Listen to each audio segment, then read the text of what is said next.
J'étais assise dans le bureau au mur d'acajou de maître Harold Brennan, serrant des mouchoirs, tandis qu'il lisait à voix haute le testament de mes parents. Le fauteuil en cuir semblait froid contre mon dos, et les néons grésillaient au-dessus de ma tête. Je m'attendais à hériter de la moitié de tout, notre ferme familiale dans le Nebraska, la collection d'antiquités de maman, peut-être même le vieux pick-up de papa. Au lieu de cela, j'ai entendu le nom de mon frère, Ryan, répété encore et encore, comme un disque rayé. La maison à Ryan, les terres à Ryan, les comptes d'épargne à Ryan, l'entreprise à Ryan. Je n'héritais de rien, sauf de la vieille boîte à bijoux de maman, qui contenait des perles fantaisie et des bagues ternies. La pièce se mit à tourner, alors que 28 années passées à être la bonne fille s'effondraient autour de moi. Il y a 3 ans, j'avais renoncé à mes rêves d'école d'infirmière pour rentrer à la maison, lorsque l'arthrite de papa s'est aggravée, et que maman a commencé à oublier des choses simples, comme éteindre la cuisinière. Ryan, lui, était occupé à gravir les échelons de l'entreprise en Californie, envoyant occasionnellement des cartes d'anniversaire avec sa signature griffonnée par un assistant. Pendant qu'il assistait à des conférences d'affaires à San Diego, je conduisais maman à ses rendez-vous médicaux, et j'aidais papa avec les corvées du soir, devenues trop douloureuses pour ses articulations enflées. Papa avait l'habitude de s'asseoir sur le porche après le dîner, regardant le coucher de soleil peindre les champs de maïs en or. « Ne t'inquiète pas, ma chérie, disait-il, en tapotant ma main de ses doigts calleux. On s'occupera de toi quand nous ne serons plus là. Cette terre est dans notre famille depuis 4 générations. » Ces mots m'ont aidé à tenir pendant les nuits blanches, où maman errait dans la maison, confuse, et les journées épuisantes, passées à gérer les médicaments de papa, tout en essayant de maintenir à flot leur petite exploitation agricole. Ryan est arrivé au bureau de l'avocat avec 30 minutes de retard, et ses chaussures en cuir italien claquaient sur le parquet. Son costume bleu marine, taillé sur mesure, coûtait probablement plus cher que ce que j'avais dépensé en vêtements en 2 ans.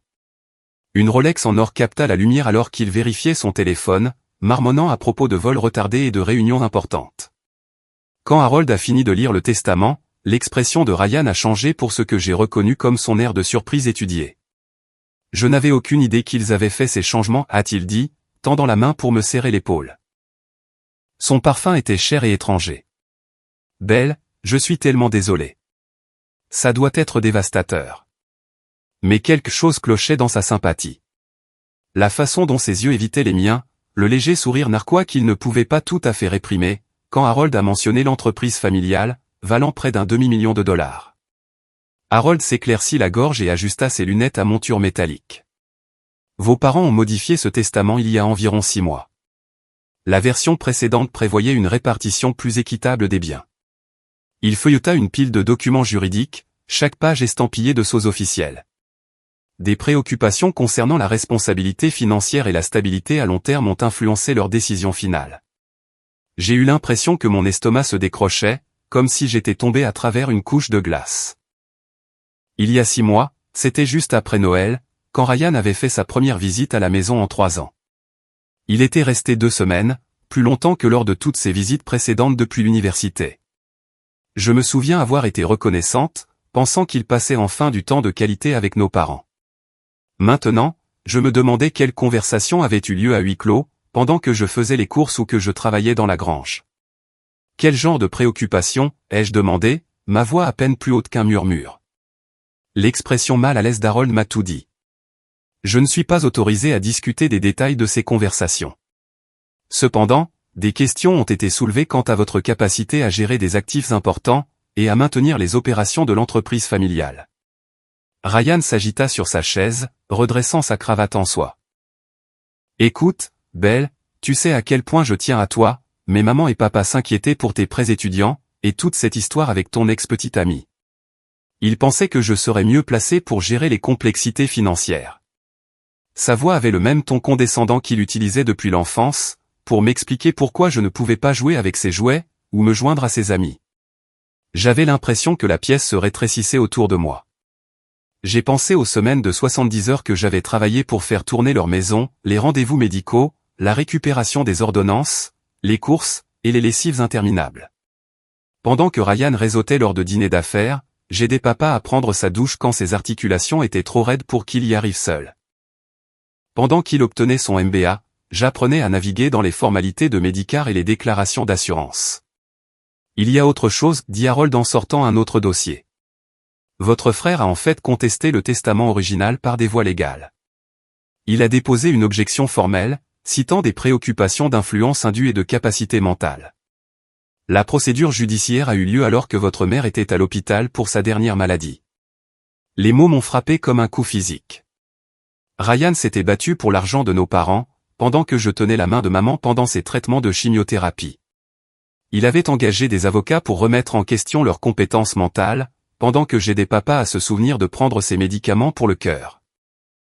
Le mouchoir dans mes mains était déchiqueté en morceaux, de petits fragments blancs tombant sur la moquette comme de la neige. Tu as poursuivi nos propres parents en justice? J'ai fixé Ryan, cherchant la moindre trace de honte ou de regret sur son visage.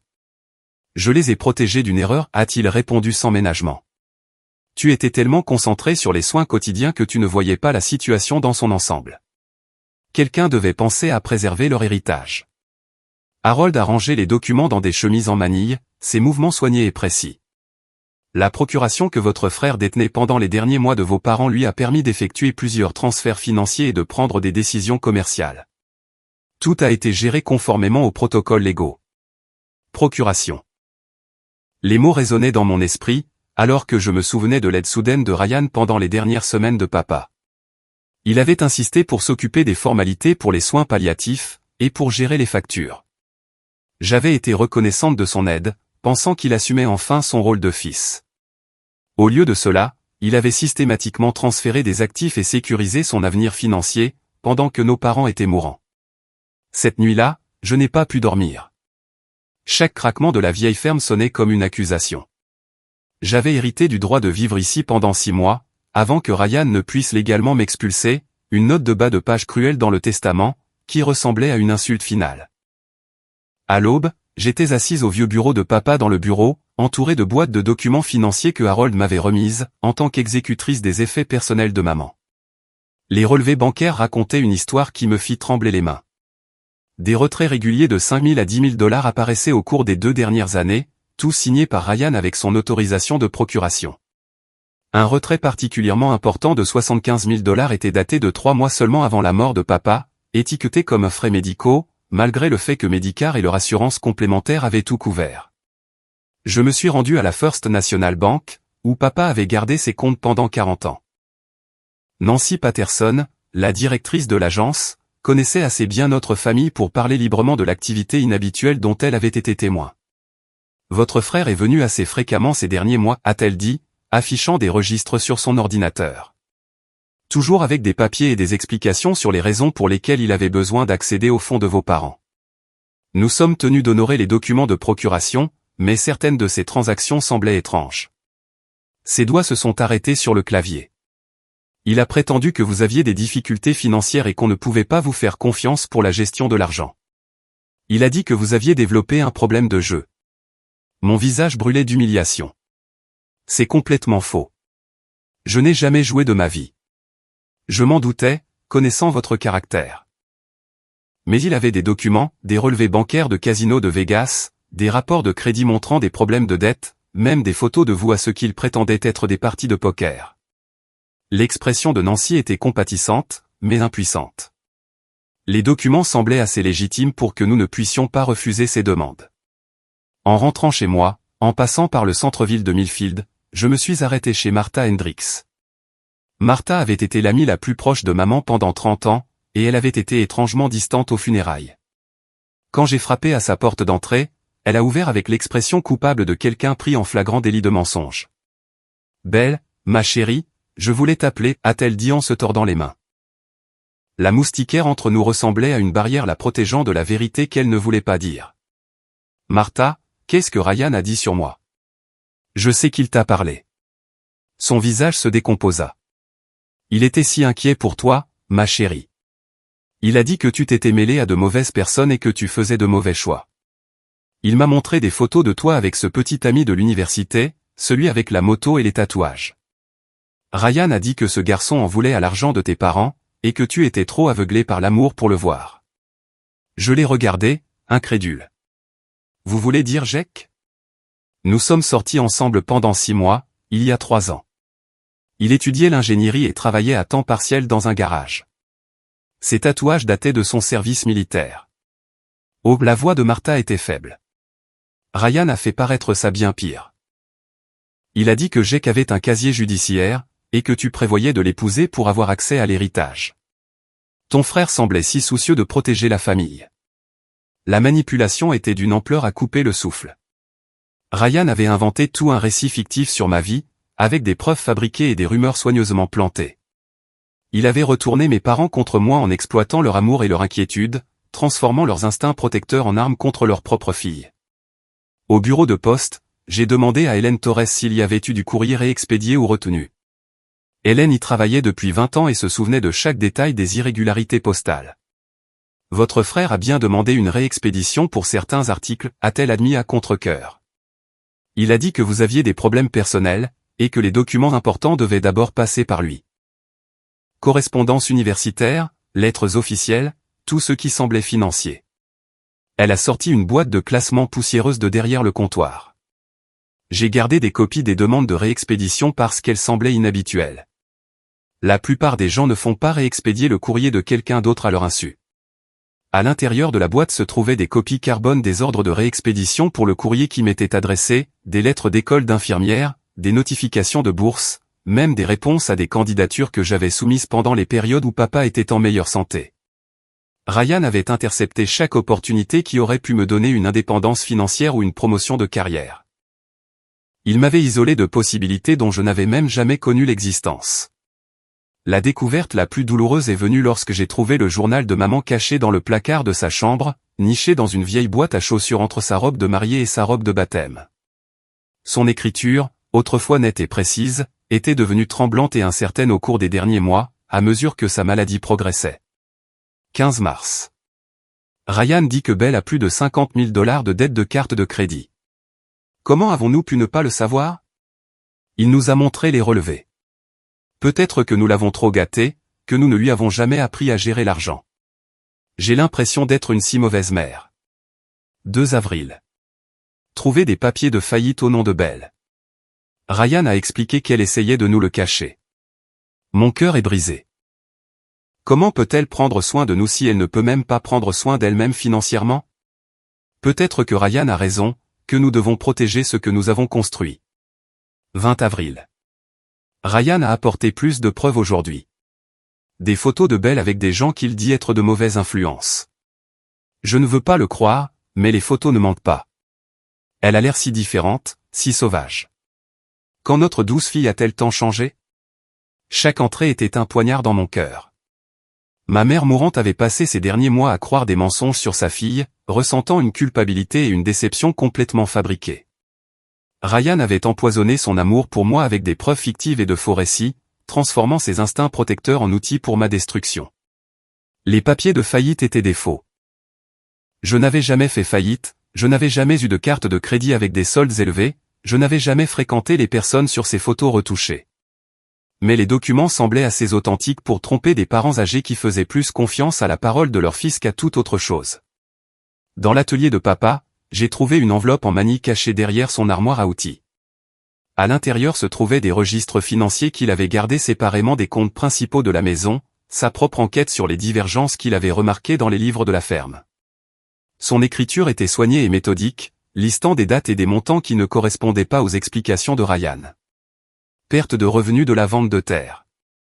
Ryan dit 40 000 $, mais les registres du comté montrent 65 000 $. Où sont passés les 25 000 $? Achat d'équipement.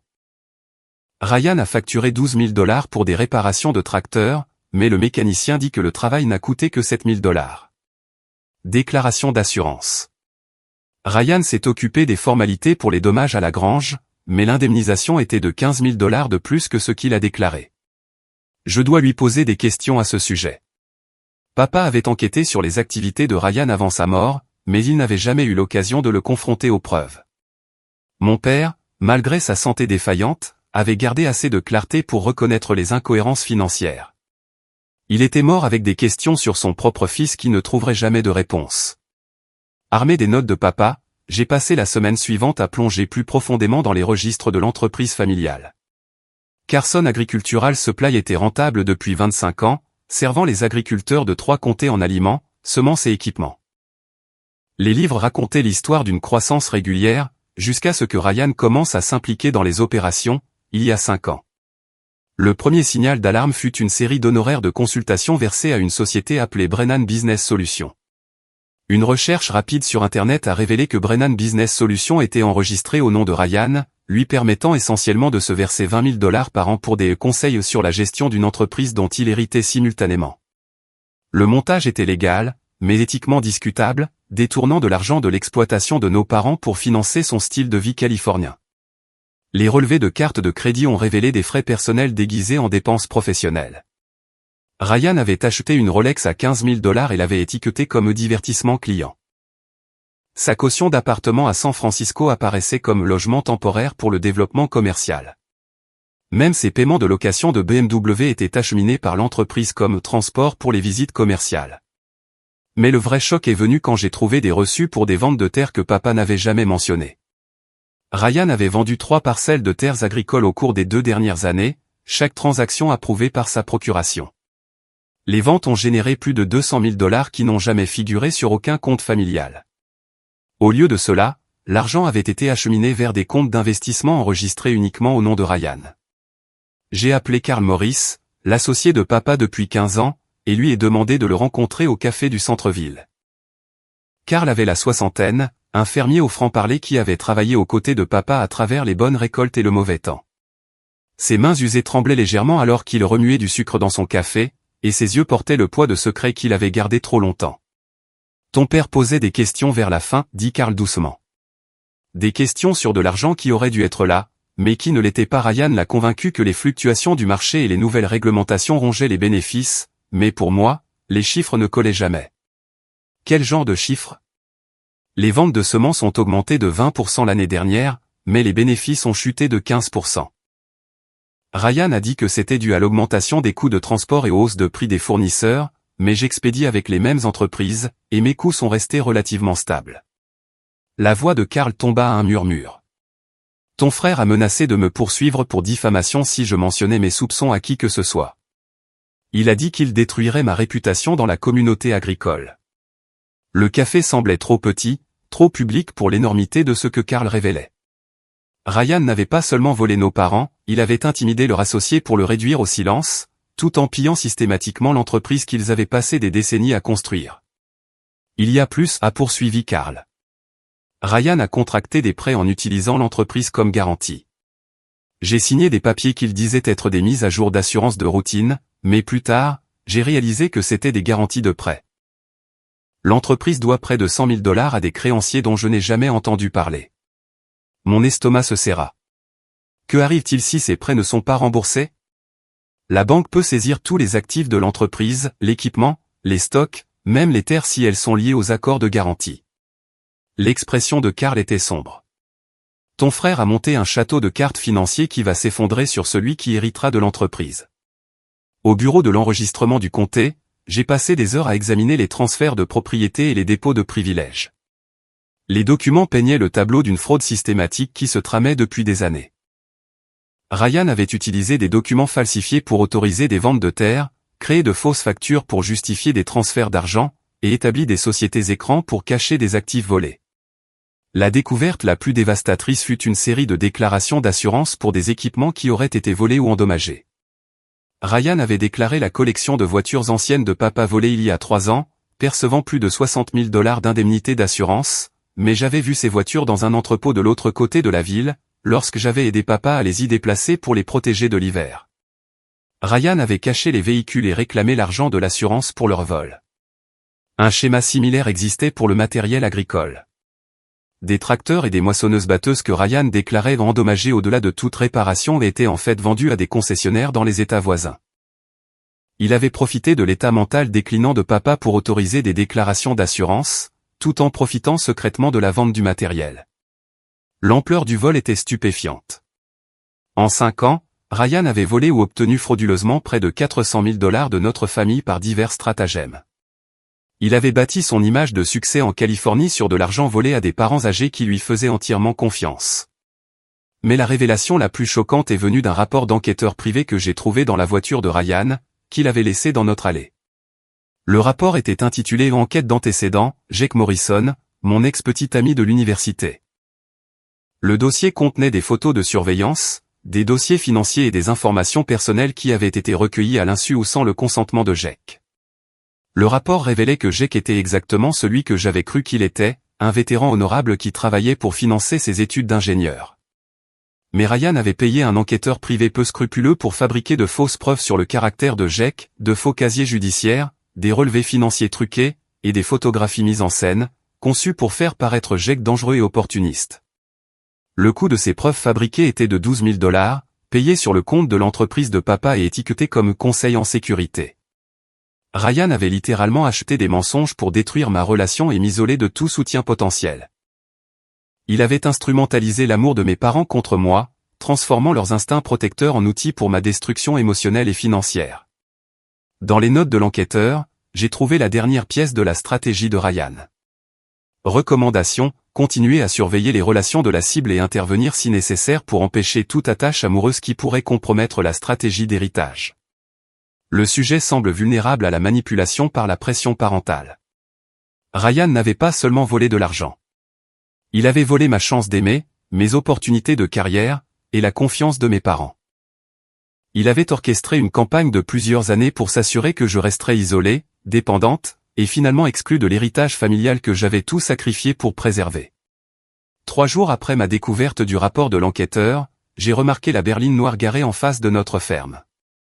La voiture apparaissait chaque matin vers 8 heures et disparaissait avant le coucher du soleil, mais toujours avec des conducteurs différents. Les vitres étaient trop teintées pour voir à l'intérieur, et la plaque d'immatriculation venait d'un autre état. Mon téléphone a commencé à recevoir des appels de numéros bloqués. La voix était toujours différente, mais le message était le même, nous devons discuter de la dette de Ryan. Appelez ce numéro dans les 24 heures. Quand j'essayais de rappeler, les numéros étaient déconnectés. La peur s'est insinuée dans ma routine quotidienne. J'ai commencé à vérifier les serrures 2 fois et à garder les rideaux tirés. L'isolement de la ferme, autrefois réconfortant, semblait maintenant dangereux. Chaque craquement du bois qui travaille ressemblait à des bruits de pas. Chaque voiture sur la route de campagne pouvait transporter quelqu'un cherchant de l'argent que je n'avais pas. La percée est venue lorsqu'une femme en tailleur bleu marine a frappé à ma porte d'entrée à 7 heures du matin. Elle a brandi un portefeuille en cuir contenant une pièce d'identité fédérale. Mademoiselle Carlson, je suis l'agent Sarah Coleman du Bureau fédéral d'investigation. Nous devons discuter des activités financières de votre frère et de votre sécurité. L'agent Coleman avait la quarantaine, des cheveux bruns grisonnants et le regard alerte de quelqu'un habitué aux situations dangereuses. Elle se déplaçait avec une autorité tranquille alors que nous nous asseyions à la table de ma cuisine, la lumière du matin projetant de longues ombres sur le linoléum usé. Votre frère fait l'objet d'une enquête fédérale depuis 18 mois, commença-t-elle en sortant un épais dossier. Nous suivons une opération de blanchiment d'argent impliquant des entreprises agricoles et des comptes offshore.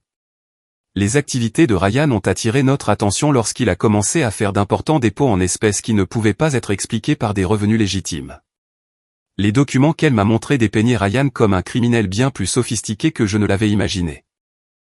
Il avait créé des sociétés écrans dans 3 États, créé de fausses identités pour des transactions financières, et blanchi de l'argent volé par le biais d'un réseau d'associés ayant des liens avec le crime organisé.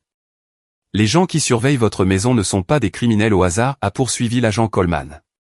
Ce sont des associés de Vincent Castellano, qui dirigent des opérations de jeux illégales dans tout le Midwest. Votre frère doit à l'organisation de Castellano environ 300 000 $ provenant de parties de poker et de paris sportifs. Mes mains se sont engourdies. 300 000 $? Castellano a avancé de l'argent à Ryan pour ce qu'il croyait être des investissements commerciaux légitimes. Votre frère l'a convaincu que les terres agricoles étaient un endroit sûr pour placer des profits illégaux.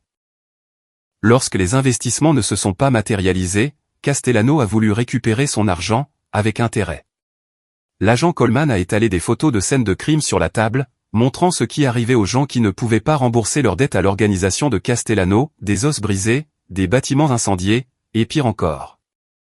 Votre frère a disparu au Mexique il y a 6 semaines, en utilisant un faux passeport. Les hommes de Castellano croient que vous avez hérité de l'argent et des biens qui auraient dû servir à les rembourser. J'avais l'impression que la pièce tournait. Je n'ai accès à rien. Ryan a tout obtenu par le testament. C'est ce que nous leur avons dit, mais ils nous croient pas. Dans leur monde, les membres de la famille sont responsables des dettes des autres. Ils pensent que vous cachez de l'argent ou que vous jouez à des jeux. L'expression de l'agent Coleman était sombre. Nous surveillons leur communication. Ils prévoient d'intensifier leurs efforts de recouvrement. Elle m'a montré des transcriptions d'appels téléphoniques enregistrés entre les associés de Castellano, discutant d'enlèvement, de destruction de biens et d'intimidation physique. Ils me surveillaient depuis des semaines, apprenant mes routines et identifiant mes vulnérabilités. Pourquoi ne les avez-vous pas arrêtés? Nous avons besoin de plus de preuves pour monter un dossier solide contre toute l'organisation de Castellano. La coopération de votre frère serait précieuse, mais il est hors de notre portée au Mexique. L'agent Coleman s'est penché en avant.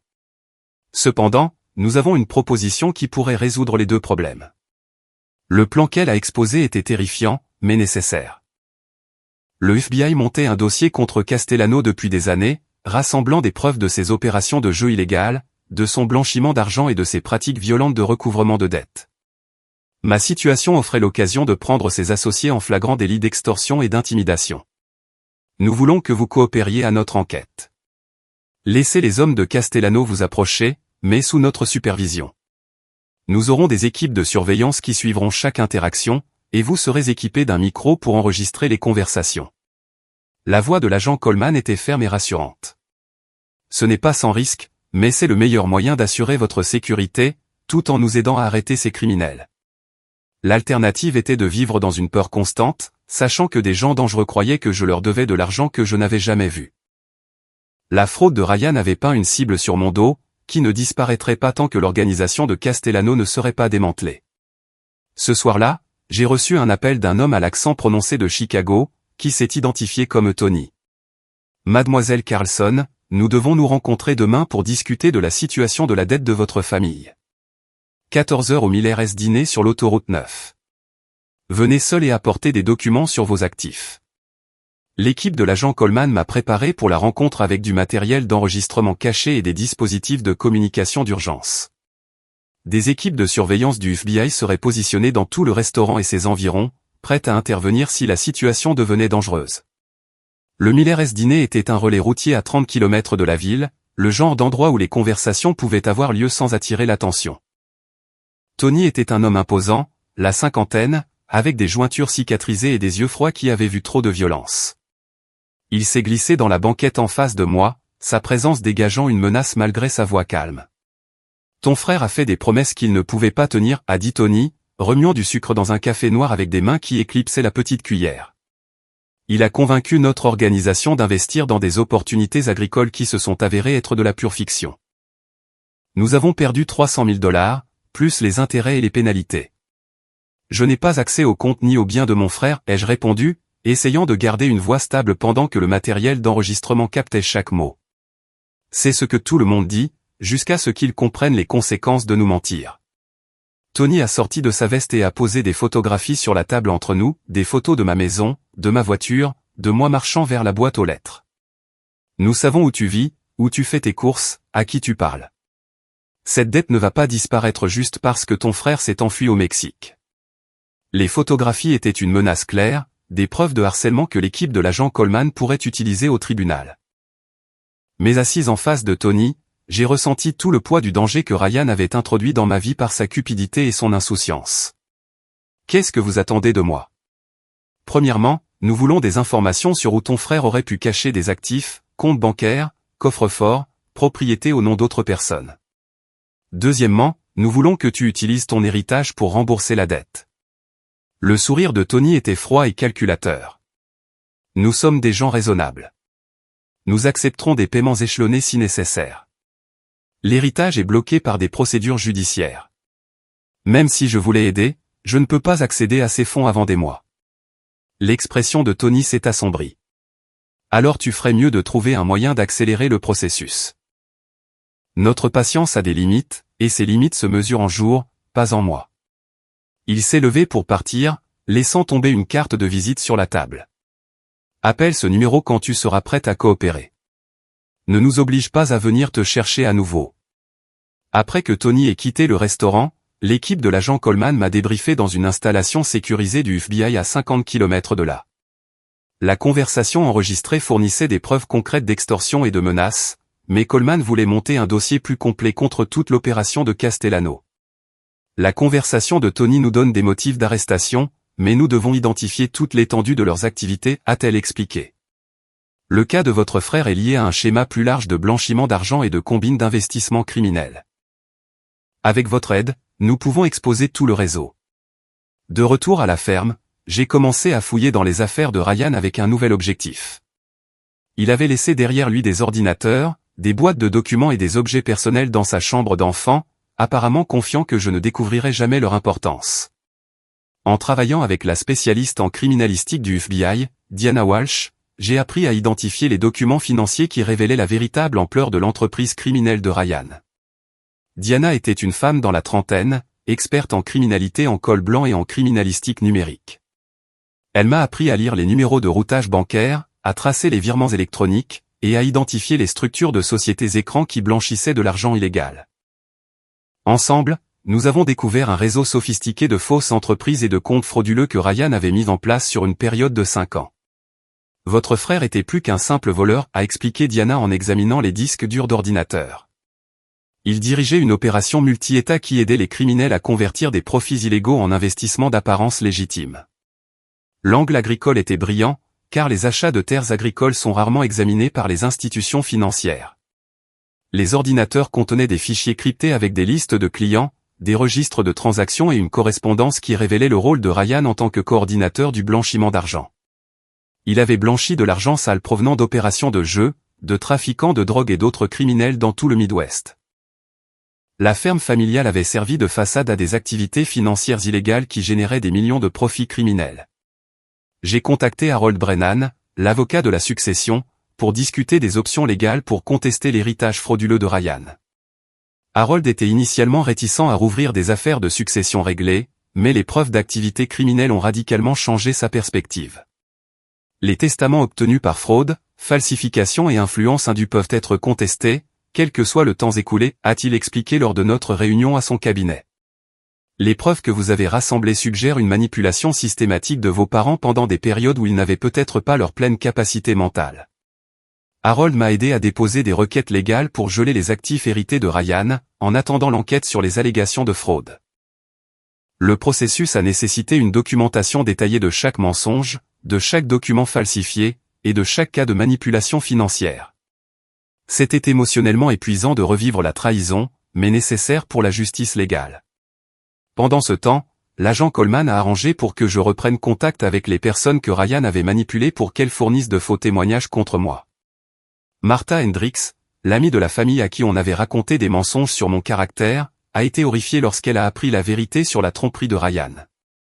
J'aurais dû remettre en question ces histoires plus attentivement, a dit Martha, des larmes coulant sur ses joues burinées alors que nous étions assises dans son salon, entourées de 40 ans d'amitié avec ma mère.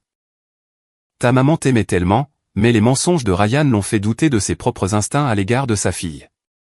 Martha a fourni une déclaration sous serment décrivant comment Ryan lui avait montré des preuves fabriquées et l'avait pressé de partager ses préoccupations sur mon comportement avec nos parents. Son témoignage serait crucial pour prouver que Ryan avait systématiquement empoisonné la perception que mes parents avaient de mon caractère. Des conversations similaires avec des voisins, des employés de banque et des amis de la famille ont révélé l'étendue de la campagne de manipulation de Ryan. Il avait passé des années à semer des graines de doute sur mon intégrité, ma responsabilité financière et mon jugement. Chaque personne qui l'avait trompé est devenue un témoin de sa fraude lorsqu'elle a appris la vérité sur ses preuves fabriquées. La percée est venue lorsque l'analyse forensique de Diana a révélé une correspondance par email entre Ryan et l'enquêteur privé Marcus Webb, l'homme qui avait créé de fausses preuves sur mon petit ami de l'université, Jake. Les emails contenaient des instructions détaillées pour fabriquer des casiers judiciaires, mettre en scène des photographies compromettantes et créer de faux documents financiers. Nous avons besoin de preuves qui la fassent paraître instable et financièrement irresponsable, avait écrit Ryan à Webb. Mes parents doivent croire qu'elle est un handicap qui dilapiderait leur héritage. Le prix n'est pas un problème. La réponse de Webb comprenait une facturation détaillée pour des services allant de la falsification de documents à l'embauche d'acteurs pour se faire passer pour les associés criminels de Jake dans des photographies mises en scène. Le coût total s'élevait à plus de 50 000 $, tout payé sur les comptes de l'entreprise de papa par le biais de contrats de conseil fictifs. Mais la découverte la plus choquante fut l'aveu de Webb qu'il avait aidé Ryan à planifier la mort de nos parents. Les discussions par email faisaient référence au moment des surdoses de médicaments pour coïncider avec la progression naturelle de la maladie, garantissant que les décès sembleraient dus à des causes naturelles plutôt qu'à un meurtre. La maladie cardiaque du vieil homme offre une couverture parfaite, avait écrit Webb. Une légère augmentation de la digitaline provoquera une arythmie cardiaque qui semblera tout à fait naturelle. Idem pour le cancer de la femme. Une surdose de morphine pendant les soins palliatifs ne déclenchera aucune enquête. Mes mains tremblaient en lisant les preuves que Ryan avait assassiné nos parents pour de l'argent. Les polices d'assurance, les arrangements funéraires précipités, l'insistance sur la crémation plutôt que l'enterrement, tout prenait un nouveau sens sinistre, vu sous l'angle du meurtre prémédité. L'agent Coleman a examiné les preuves par email avec une satisfaction sombre. Cela nous donne tout ce dont nous avons besoin pour ramener Ryan du Mexique et le poursuivre pour meurtre qualifié. Nous nous coordonnerons avec les autorités mexicaines pour le faire arrêter et extrader. Mais d'abord, nous devions terminer l'opération contre l'organisation de Castellano. Tony m'avait donné une semaine pour fournir des informations sur les actifs cachés de Ryan, et cette échéance approchait à grands pas. Le plan était d'organiser une autre réunion où les équipes de surveillance du FBI pourraient enregistrer des preuves supplémentaires d'extorsion, tout en recueillant des renseignements sur la structure du réseau criminel. J'ai appelé le numéro de Tony et j'ai arrangé une rencontre à un silo à grains abandonné en dehors de la ville, prétendant avoir trouvé des informations sur les comptes cachés de Ryan. L'équipe de l'agent Coleman a équipé l'endroit de matériel de surveillance et a positionné des agents dans les terres agricoles environnantes. Le silo à grains abandonné se dressait comme un monument en béton à une prospérité oubliée, ses silos atteignant les nuages gris d'octobre. L'équipe de surveillance de l'agent Coleman avait transformé ce lieu désolé en un studio d'enregistrement sophistiqué, avec des caméras et des microphones cachés, positionnés pour capturer chaque mot et chaque geste.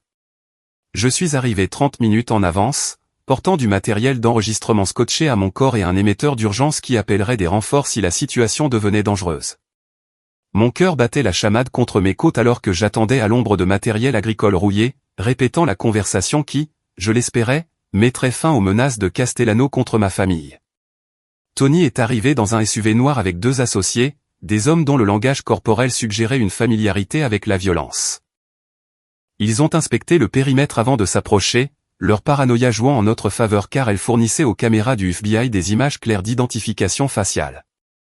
Tu as dit que tu avais trouvé des informations sur les comptes de ton frère, a dit Tony sans préambule, son souffle visible dans l'air froid. Nous espérons que tu es plus intelligente que Ryan quand il s'agit de comprendre les conséquences. Je lui ai tendu un dossier contenant de faux relevés bancaires que les analystes du FBI avaient créés pour paraître authentiques. Les documents suggéraient que Ryan avait caché $200 000 sur des comptes enregistrés sous de fausses identités, de l'argent qui pourrait théoriquement être récupéré avec les procédures légales appropriées. C'est ce que j'ai trouvé dans les papiers de mon frère, ai-je dit, ma voix plus stable que je ne le sentais. Mais accéder à ces comptes nécessiterait des ordonnances judiciaires et prendrait probablement des mois à résoudre. Tony a étudié les documents avec l'œil exercé de quelqu'un familier avec la fraude financière. Ses associés le flanquaient comme des gardes du corps, leur attention partagée entre me surveiller et scruter l'horizon à la recherche de menaces potentielles. Ces numéros de compte semblent légitimes, a admis Tony. Mais aidez-moi, ce n'est pas acceptable pour notre organisation. Nous avons besoin d'une résolution immédiate ou d'arrangement de paiement alternatif. Il a levé les yeux des papiers avec des yeux calculateurs. La ferme de votre famille vaut environ $400 000. Cela couvrirait la dette plus les intérêts accumulés. La ferme n'est pas encore légalement à moi. La succession est toujours en cours d'homologation. Alors tu ferais mieux de trouver des moyens d'accélérer ce processus. Les tribunaux peuvent être motivés à agir plus rapidement lorsqu'ils sont correctement encouragés. Le sourire de Tony était froid et menaçant. Nous connaissons des juges, des avocats et des greffiers qui comprennent la valeur de la coopération. C'était exactement la preuve dont l'agent Coleman avait besoin. La preuve que l'organisation de Castellano était prête à corrompre les procédures judiciaires pour recouvrer des dettes. Les microphones cachés ont capturé chaque mot alors que Tony exposait ses plans pour soudoyer des fonctionnaires de justice et manipuler les procédures d'homologation. Et si je pouvais accéder à de l'argent immédiatement, ai-je demandé, en suivant le scénario que Coleman avait préparé. Votre organisation accepterait-elle un paiement partiel pour gagner plus de temps? De combien parlons-nous? Peut-être $50 000, provenant de polices d'assurance et de comptes d'épargne. Je pourrais avoir ça d'ici 2 semaines si vous acceptiez de prolonger le délai. Tony a échangé des regards avec ses associés, Une communication silencieuse qui suggérait qu'il discutait d'options dépassant ma compréhension. Quand il s'est retourné vers moi, son expression avait changé pour quelque chose de plus dangereux. « Voici ce qui va se passer », a-t-il dit, s'approchant jusqu'à ce que je puisse sentir son parfum et voir le tissu cicatriciel autour de ses jointures. « Tu vas liquider tous les actifs auxquels tu peux accéder et nous remettre l'argent. Assurance, épargne, bijoux, tout ce qui a de la valeur. Considérez-le comme un acompte sur la dette de ton frère. Et ensuite ? Ensuite, tu vas travailler pour nous jusqu'à ce que le montant total soit récupéré. Nous avons des opérations commerciales qui pourraient bénéficier de quelqu'un avec ton expérience agricole et un casier vierge, des services de transport, le stockage de matériel, la comptabilité pour des entreprises qui brassent de l'argent liquide. La description de Tony rendait clair qu'il parlait d'activités criminelles déguisées en travail légitime. La conversation a été interrompue par le son lointain de véhicules s'approchant à grande vitesse. Les associés de Tony ont immédiatement mis la main à des armes dissimulées sous leur veste, mais la voix de l'agent Coleman a retenti à travers le silo à grains par un mégaphone. Agents fédéraux. Vous êtes encerclés. Mettez vos mains où nous pouvons les voir. Des équipes tactiques du FBI ont émergé de leurs cachettes parmi les bâtiments agricoles abandonnés, les fusils d'assaut pointés sur Tony et ses hommes. Des hélicoptères sont apparus au-dessus de nos têtes, leur rotor noyant toute pensée de fuite. L'opération avait été planifiée avec une précision militaire, ne laissant aucune issue aux criminels pour éviter la capture. Le visage de Tony s'est tordu de rage et de prise de conscience.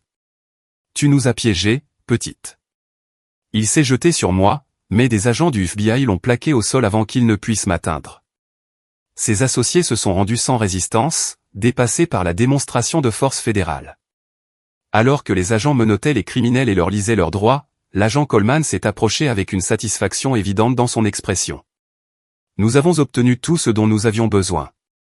Extorsion, corruption, complot en vue de commettre une fraude, et menaces de violence. Cela devrait mettre les hommes de Castellano à l'ombre pour très longtemps. Mais l'opération avait servi un double objectif, au-delà de la capture des criminels. Les faux relevés bancaires que j'avais montrés à Tony étaient conçus pour faire sortir les véritables comptes cachés de Ryan, en surveillant sa réaction à l'activité fédérale.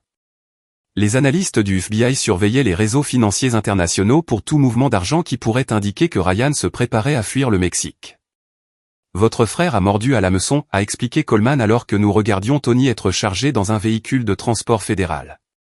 Quelques heures après cette réunion, quelqu'un a accédé à 3 comptes offshore et a commencé à transférer de l'argent vers de nouveaux emplacements.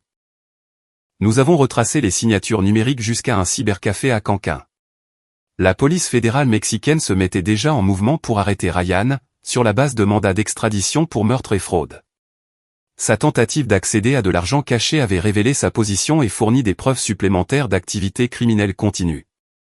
Le piège avait fonctionné à la perfection, attrapant à la fois la menace immédiate pour ma sécurité et l'architecte initial de la destruction de ma famille.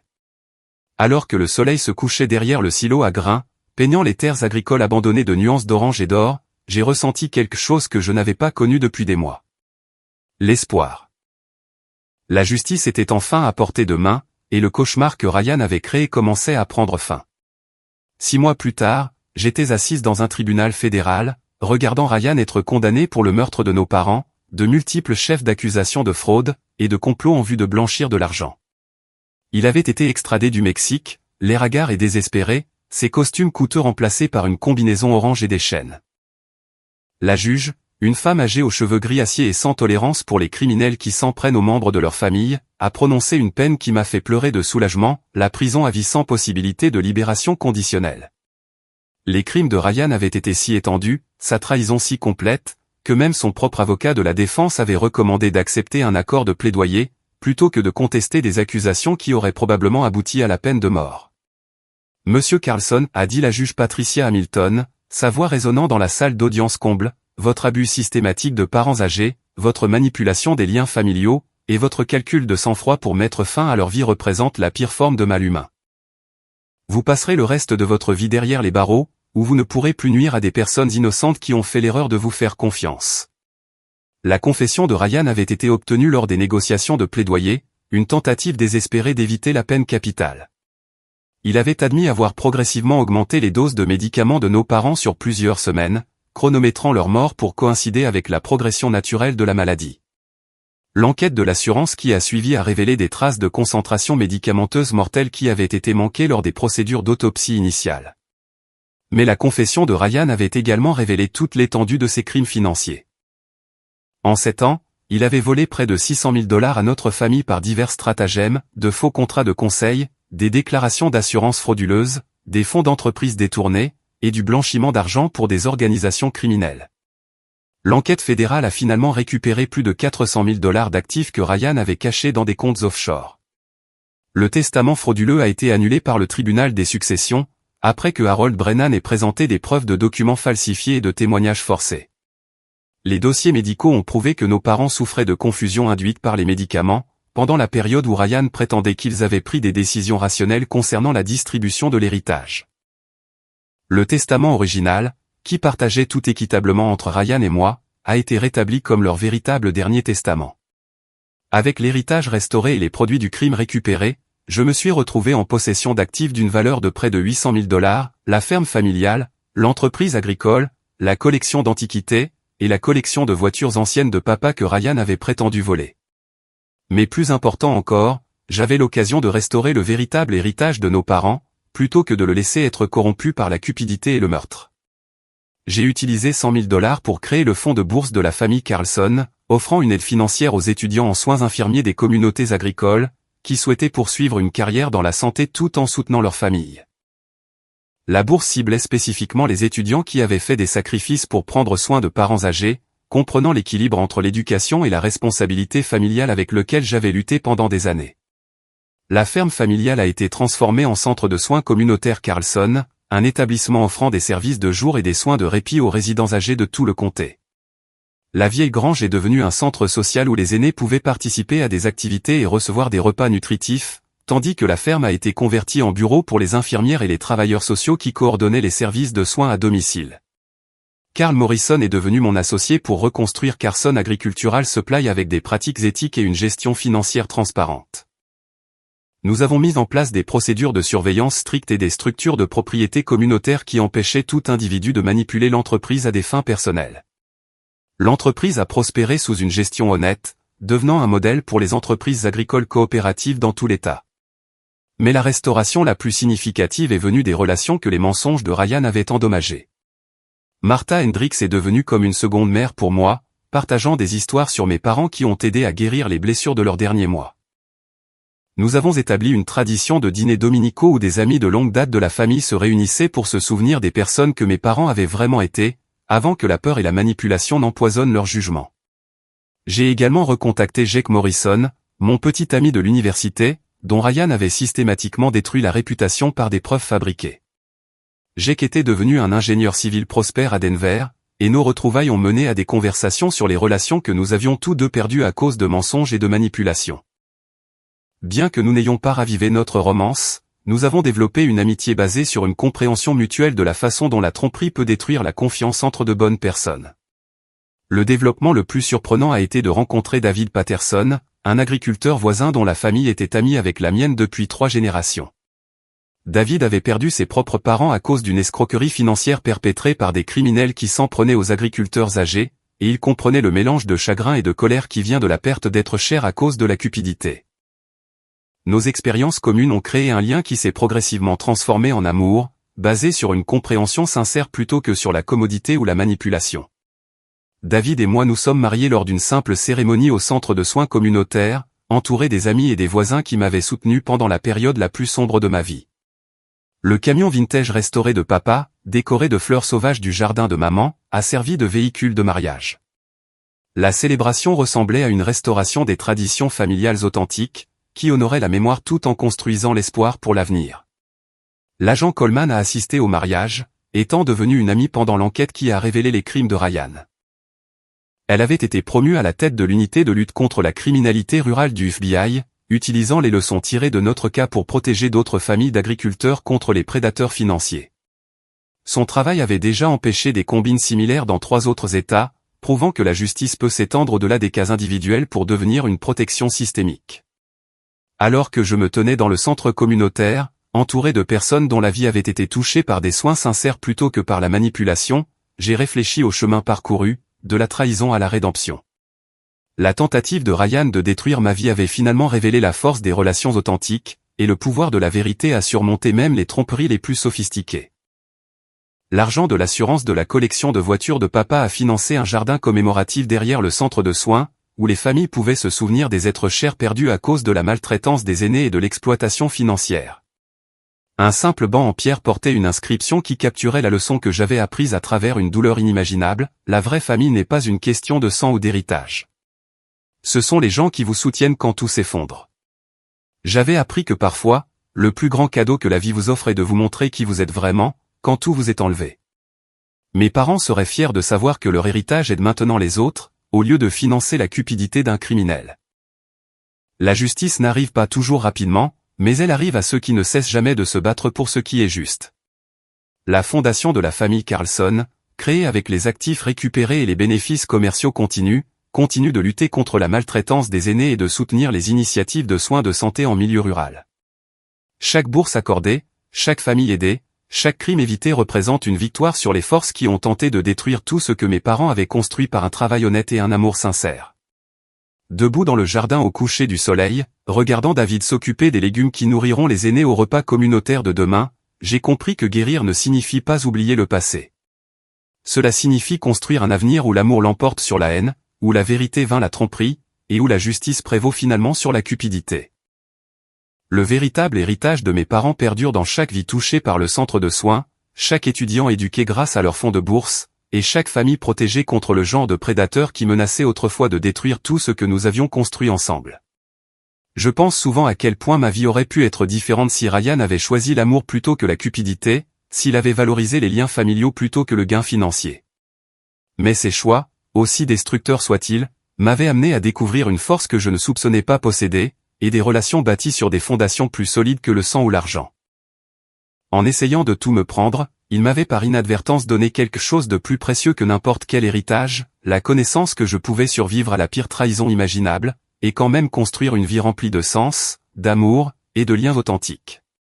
Le centre de soins communautaire dessert 43 familles, le fonds de bourse a soutenu 22 étudiants en soins infirmiers, et l'entreprise agricole emploie 15 personnes avec des avantages sociaux et des accords de participation aux bénéfices. Ces chiffres représentent plus qu'un succès financier. Ils représentent la transformation de la douleur en but, de la perte en amour, et de la trahison en un héritage de confiance. Avez-vous déjà été trahi par quelqu'un en qui vous aviez entièrement confiance? Comment avez-vous trouvé la force de reconstruire votre vie après que tout ce en quoi vous croyiez ait été remis en question? J'aimerais beaucoup lire vos histoires dans les commentaires ci-dessous. Vos expériences pourraient aider quelqu'un d'autre qui est aux prises avec des défis similaires. Si cette histoire a résonné en vous, merci d'aimer cette vidéo pour aider d'autres personnes à la trouver lorsqu'elles ont besoin d'espoir dans leurs moments les plus sombres. Abonnez-vous à notre chaîne pour plus d'histoires sur la manière de surmonter l'adversité et de trouver la force dans des endroits inattendus. Et s'il vous plaît, partagez ceci avec toute personne qui pourrait bénéficier de savoir que la justice et la guérison sont possibles, même après les trahisons les plus dévastatrices. Merci de m'avoir accompagné dans ce voyage de l'ombre à la lumière. Rappelez-vous que votre valeur n'est pas déterminée par la façon dont les autres vous traitent, mais par la façon dont vous choisissez de réagir lorsque la vie met votre caractère à l'épreuve. Continuez à vous battre pour la vérité. Continuez à croire en la justice, et n'abandonnez jamais la possibilité que demain puisse être meilleur qu'aujourd'hui. Jusqu'à la prochaine fois, prenez soin de vous et des gens que vous aimez. Parfois, la famille que nous choisissons est plus forte que la famille dans laquelle nous sommes nés. Et parfois, les plus grands héritages ne sont pas l'argent ou les biens, mais les leçons que nous apprenons sur la résilience, le pardon, et le courage de recommencer quand tout s'effondre.